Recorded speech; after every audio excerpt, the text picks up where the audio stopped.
વૈશ તો ઈશ ગાથા હા 53મો છેવટે અશો જરથોસની મુરાદ પાર પડી અને પહેલાંના તેના જે લોકો દુઃખ દેતા હતા તેઓ પણ હવે તેની શિખામણ સાંભળવા લાગ્યા. ત્યારે પોતે ખાયેશ દેખાડે છે કે તેની પછી તેના શાગીર્દો ગુસ્તાસ, ફરસોસ્તર અને જામાસ તેની નેક દિનોનો રાહ લોકોને શીખવે.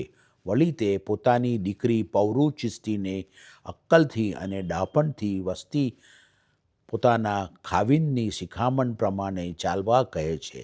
તેના જવાબમાં પૌરુ ચિસ્તી કહે છે કે તેણીનો ખાવિંદ તેણીના ઉપર જે વાલ દેખાડશે તેના કરતાં વધારે વાલ તેણી દેખાડશે, કારણ કે જે કોઈ નારી પોતાના માતા પિતા, ધણી અને ખેસીઓ તરફ વફાદાર રહીને વર્તશે તેને સર્વ મુરાદ હાંસલ થશે અને તેની ગરોટમાન બેશનું સુખ હાંસલ કરશે.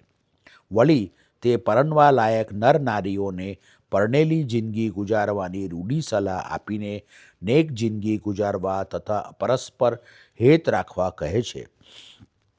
તેઓને દરુજોના બુરા માર્ગથી વેગળા રહીને ઠગાઈ ભરેલા સુખ સામે ચેતવણી આપે છે અને જડ ઘાલી બેઠેલા પાપી વિચાર અને બુરા લોભને કાઢી નાખીને સારા મોટાઈના કામો તરફ ઢળવા કહે છે, જેથી છેવટે અફસોસ કરવો નહીં પડે, કારણ કે બુરા એતકાદવાળા દુષ્ટ લોકો છેવટે ધિક્કાર સાથે દુઃખી થઈને વિલાપ કરતા થશે.